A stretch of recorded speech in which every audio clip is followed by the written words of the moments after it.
Ассалаумағалейкум құрметтілерім, менің каналымның подписчиктері. Негізі менің подписчиктерімнің деңгейі жоғары екенін түсінемін. Себебі әрбір адам өзінің ішіндегі энергетикасымен керек адамды тартады. Бүгін адамдар өмірде бір өзгеріс болып жатқанын түсінеді, бірақ ол қалай, ол қай жерде?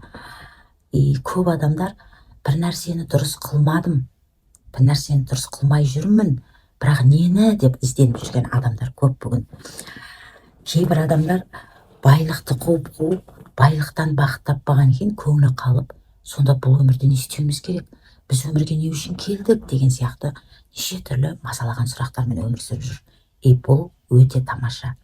Себебі осындай сұрақтардың арқасында, осындай шындықпен өмірдің ұқсамай жатқанын көрген кезде адамдар ойлана бастайды. Мысалы, ол шындықты қалай көрмеуіміз мүмкін?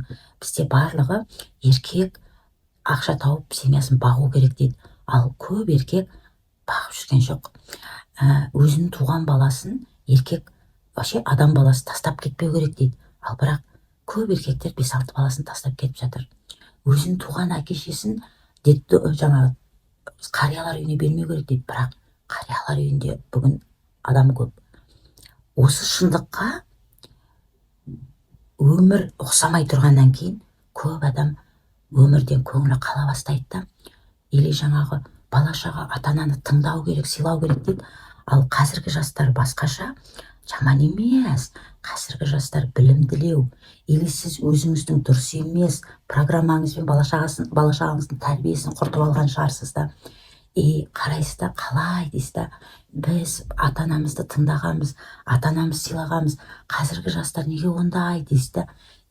Басыңыздағы программамен өмірдің шындығы тура келмей жатқан екен, уже қинала бастайсыз. Маған просто так ешкім подписаться етпейді. Демек, біреуіңіз түсінерсіздер, біреуіңіз терең түсінбейсіздер.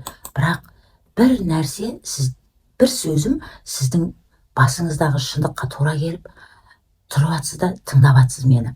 Егер мені үзбестен постоянно көретін болсаңыз, бір күні өмірдің нағыз шындығына көзіңіз жетеді. Нағыз бай, нағыз бақытты адам болып өмір сүресіз. Бүгінгі видеом уақытқа арналған, сағатқа арналған. Яғни біздің өмірімізде сағат, уақыт деген нәрсе жоқ, құрметтілерім. Уақыт деген нәрсе жоқ.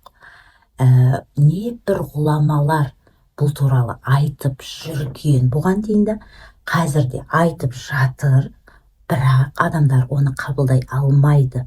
Себебі адамдардың ішінде мен өмірдің шындығын білгім келеді деген запрос жоқ, понимаете? Көп адамдар шындықты өмірдің көрмейді, себебі басы толып қалған программа, денесі толып қалған программа. Өкінішке орай, почти 90-нан жоғары психологтардың өзі де не айтып, не қойып атқандарын білмейді, өкінішке орай. Уақыт ол мидың ойыны.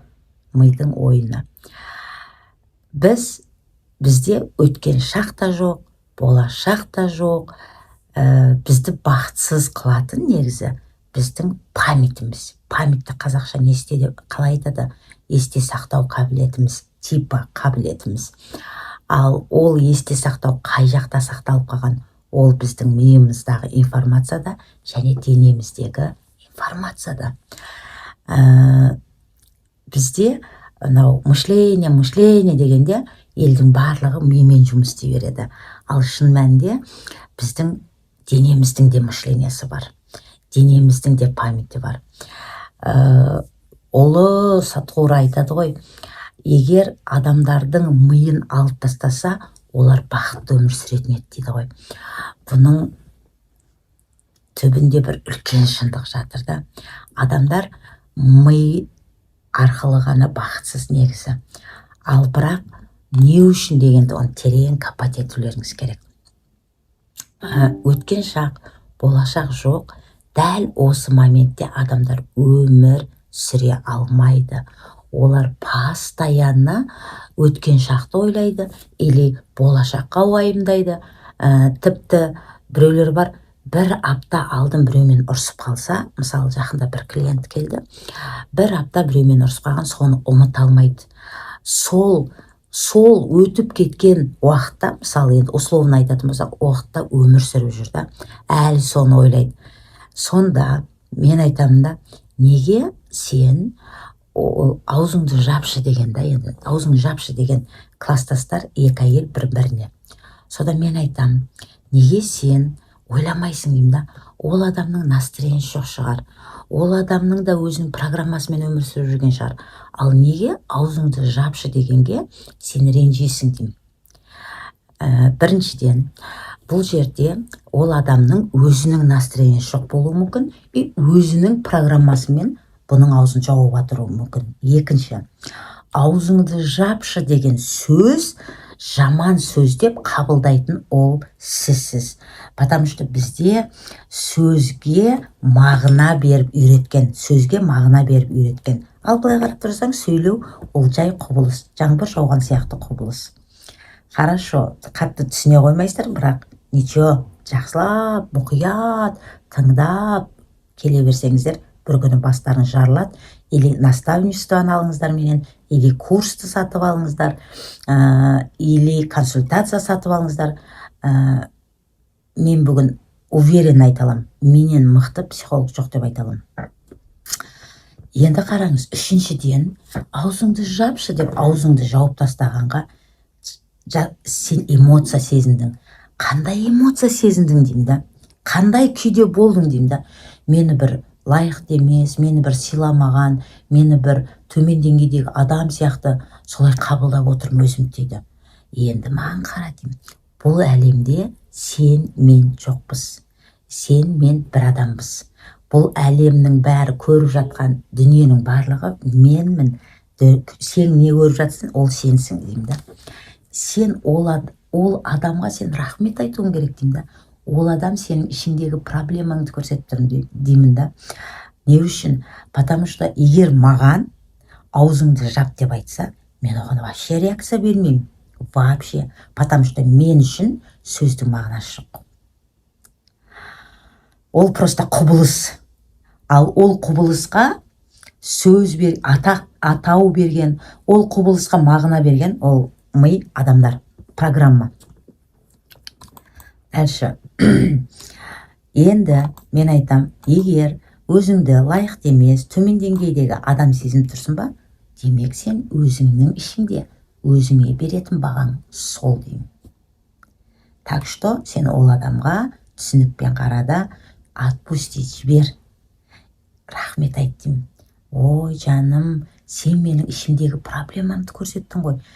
Менде осындай проблема бар екен ғой. Не үшін мен өзімді құнсыз санаймын? Қой, мен өзімді құнды санап үйренейін деген сияқты жұмыс істеңіздер деймін. Барлық ситуациядан, барлық адамнан Құдайды көріңіздер деймін. Дальше кеттік. Так, бала мен жануарларда логика жоқ. То есть ақыл, логика, анализ жасайтын, критическое мышление деген жоқ. Бала 7 жасқа дейін эмоциямен өмір сүреді. Бала 7 жасқа дейін энергиямен өмір сүреді. Бала 7 жасқа дейін настоящий моментте өмір сүреді. Осы жерде өмір сүреді. И жануарлар.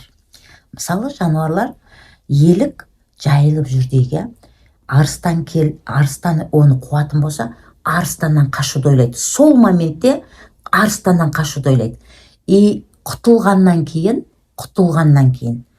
арыстанның қуғанын ұмытып кетеді. Дальше шөбін жеп, жайылып жүре береді. Бірақ бізде адамдар ондай емес. Кеше болған, 10 жыл алдын болған, 11 жыл алдын болған нәрсені ұмыта алмайды. Оны ұмытқысы келсе де ұмыта алмайды. Саналы түрде ұмытқысы келсе де ұмыта алмайды. Потому что мимен денеге жазылып қалған. Понимаете? Менің айтып жатқан білімімді түсіну үшін де, ол не деген сөз? Жанмен өмір сүру деген сөз просто. А біз мимен, денемен өмір сүреміз қазір. Даже жанмен өмір сүруді үйрену үшін де, жанмен өмір сүру деген Құдайдың бар күшін өзің қолыңа алу деген сөз. То есть Құдаймен бір энергияда өмір сүру деген сөз. Понимаете? тек қана махаббатпен өмір сүру деген сөз, понимаете? Ашу, ыза, ренжу деген болмайды. Ал бірақ осы жанмен өмір сүру үшін де адамдар бірінші мидағы программаны, денедегі программаны тазалау керек. Пока тазаламағанша олар дұрыс информацияны көрмейді, олар дұрыс ситуацияны көрмейді, олар проблемадан шықпайды, олар жаман эмоциядан құтылмайды. Понимаете? Телефон нөмірімді қалдырып қоям, хабарласып, өздеріңізбен жұмыс істеңіздер. Бұл өмірде бір-ақ рет туыламыз. Басқа, бұған дейін де біз өмір сүргенбіз, басқа өмірлерде, болашақта да біз өмір сүреміз, өлім жоқ, құрметтілерім. Ал бірақ дәл осы өмірде біз бір-ақ рет өмір сүреміз. Осы өмірде санамызды қаншалықты көтергенімізге байланысты келесі өмірде кім болып, қандай адам болып, жануар боламыз ба, или өсімдік боламыз ба, ағаш боламыз ба, хайуан боламыз ба, оны біздің санамыздың өскенімізге қарап анықтайды. Понимаете? Егер осы өмірде саналарыңыз көтерсеңіздер, келесі өмірде одан да күшті деңгейде, одан да күшті отбасында өмірге келетін боласыздар. Ал егер саналарыңыз көтермесеңіздер, онда таракан ба болып жүре бересіздер. Хотя тараканмен менің разницам жоқ. Тараканмен менің разницам жоқ, понимаете? Біз бір әлембіз. Бірақ біздің миымызда, ой, таракан ол насекомый, ол жаман деген бар. Сонда да болса, любой адам по-любому тағы да адам болып туылғысы келеді. Понимаете? Это норма. Онда саналарыңызды осы өмірде көтеріңіздер. Осы моментте өмір сүрген кезде, яғни жанмен өмір сүрген кезде, сіз Құдаймен бірдей боласыз. Құдайдың бойындағы барлық күш сізде де болады. Ойбай, мына өзін Құдайға теңеп тұр ғой деп айтатындар болады. Прекрасно, айта беріңіздер. Ол сіздің программаңыз. Хотя сол Құранның өзінде де не деп айтады? Құдайдың 99 аты бар, 99 қасиеті бар. Сол қасиеттің бәрі сенің бойыңда бар деп айтады. Сіздер сөздің мағынасын түсініп үйреніңіздер. Керегі жерде жақсы сөздің мағынасын. Барлық осы әлемдегі правилалар бұл ойдан шыққан правилалар. Ойдан шыққан правила и оған ат берген. Понимаете? Потому что бүгін көптеген правилалар сынып жатыр, көптеген правилалар бұзылып жатыр. И сол үшін адамдар страдать етіп жүр, қайғырып жүр.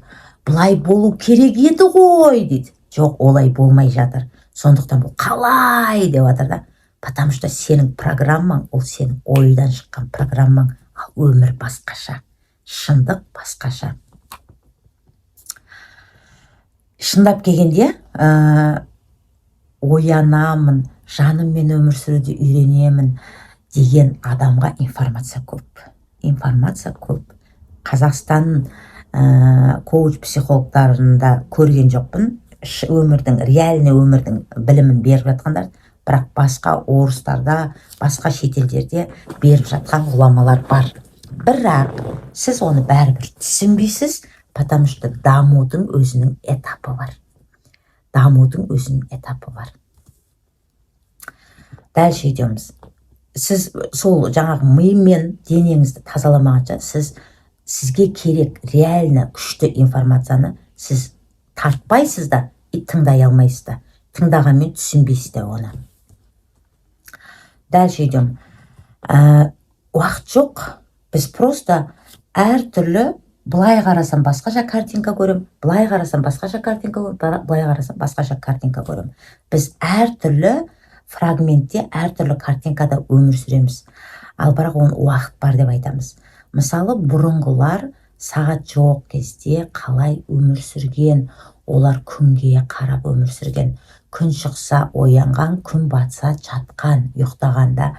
Себебі біздің табиғаттан ешқандай разницамыз жоқ. Күнді Құдай жаратқан, жаратылыс жаратқан. Оны бір айтады ғой, Құдай үлкен математик дейді ғой. Барлығын санап қойған ғой. Алла 4 жыл мезгілі, ағаш өседі, қайтып қурайды, жерге түседі, жерге топырақ болады, ол қайтадан өсіп шығады деген сияқты. Біздің өзіміз жерге кіреміз, қайтадан пайда боламыз. Понимаете? Сондықтан біздің болғанда біздің жанымыз емес, біздің денеміз. Понимаете? Біз мысалы өздеріңіз елестетіңіздер, ағаш сияқтымыз да. Ағаш өседі, жайнайды, гүлдейді, жемісін береді. Одан кейін жапырақтары қурап жерге қайтадан кіреді. Біз дәл сол құбылыспыз.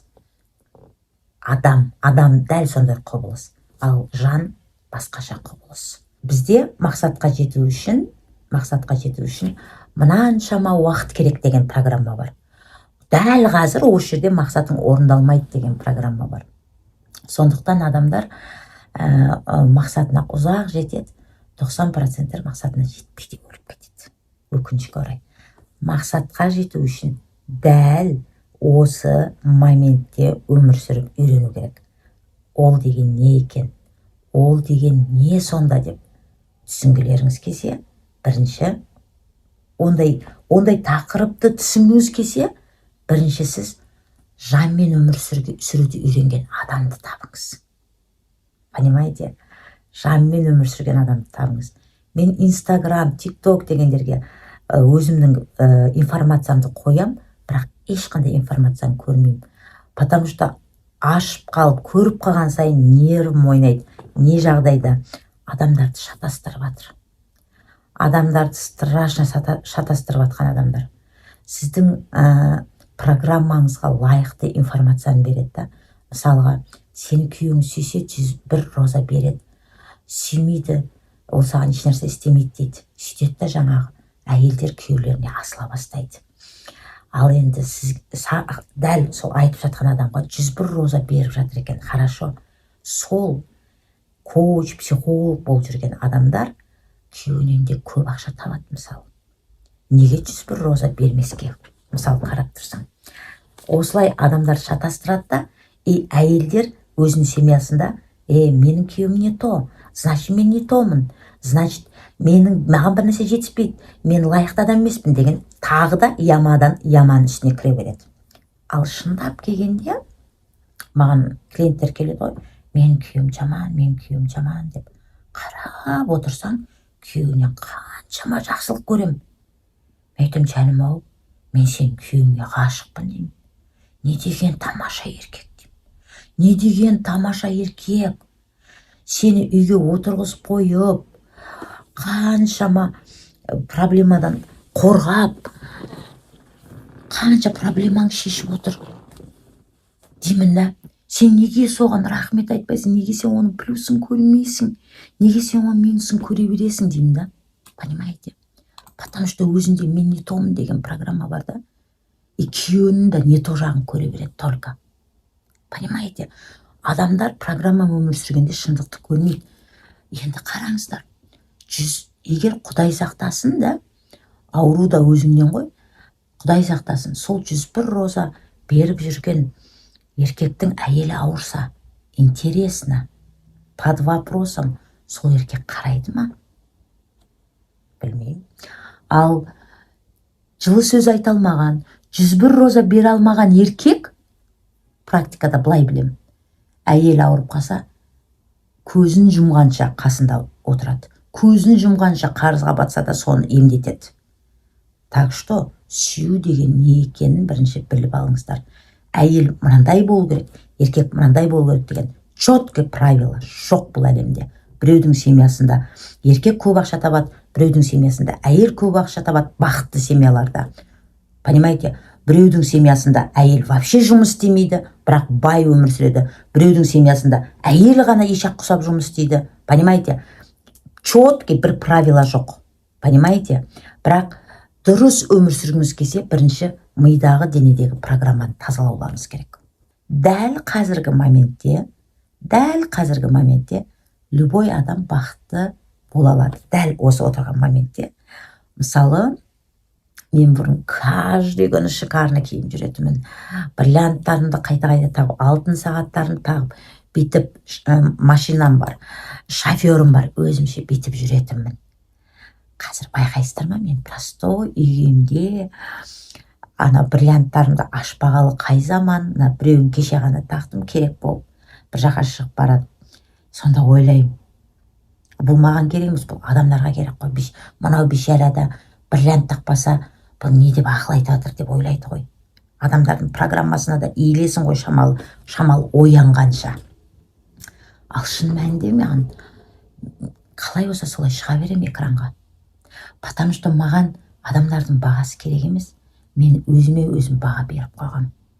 Мен киіну этапынан, бренд кию этапынан, күшті машинада жүру, бриллианттар тағу этапынан өтіп қойғам. Давно өтіп қойғам мен. Ал біз мида өмір сүреміз, эмоцияда өмір сүреміз. Оған сіздер кінәлі емессіздер. Құрметтілерім, ең бірінші нәрсе, пожалуйста, өздеріңізді кінәламаңыздар. Егер өмірдің шындығын білгілеріңіз келсе, өздеріңізді кінәламаңыздар. Сіздер кінәлі емессіздер. Сіздердің денелеріңізге, миларыңызға жазылып қалған программадан шығу оңай нәрсе емес. Бірақ ойлай бастаңыздар. Мен мысалы өзімді кінәламайтынмын, бірақ ойлана бастайтын. Айгүл, сен бір нәрсені дұрыс істемей жүрсің. Сен бір нәрсені дұрыс істемей жүрсің. Сен бір нәрсені дұрыс түсінбей жүрсің. Дейтінмін. Сен кінәлісің, сен сорлысың, сен лайықты емессің деп тоқпақтамайтын. Олай тоқпақтасаңыздар, ямаға еще қатты кіріп кетесіздер. Осы мен нені дұрыс түсінбей жүрмін? Осы мен нені дұрыс қылмай жүрмін деп просто солай ойлаңыздар. Мен адаммын. Адам қателесіп, өмір жеткілікке жетеді. Нені қателесіп жүрмін, нені қате қылып жүрмін деп просто сөйтіп ойлаңыздар. Үстіңіздер де Аллаға мынандай өтініш жасаңыздар. О Алла, мен осы проблеманы шешкім келеді. Маған дұрыс адамды, дұрыс информацияны, дұрыс жолды көрсетші деңіздер. Болды. Понимаете? Сенің қолың Алланың қолы. Понимаете? Алла саған өзі келіп көмек бермейді. Сенің қолыңмен көмек береді. Сенің қолың Алланың қолы. Адамдар өмір сүріп жүрген жоқ. Адамдар оймен эмоцияның құлы болып жүр. Ал ой, эмоция деген не дегенді іздейтін болсаңыздар, олар туралы шындық информацияны қазақша білім беріп жатырған адамдардың арасында таппайсыздар. Мен бәрін қарап шықтым, ешкім білмейді менің білген білімімді. Мен онымен өзімді жоғары көтеріп отырған жоқпын. Демек, мен бұрынғы өмірлерімде көп қиыншылықтан өткен адаммын, көп испытанияны жеңген адаммын. Бұл өмірге келіп, сол деңгейім жоғары болғандықтан, осы өмірге келіп, мен өмірдің нағыз шындығын түсіне бастап жатырмын. Көңіл қойғандарыңызға рахмет. Дәл осы моментте өмір сүріп үйреніңіз. Неважно, қандай проблемаңыз болса, дәл осы моментте өмір сүріп үйренсеңіз, армандаған нәрсеңіздің бәрі орындалады.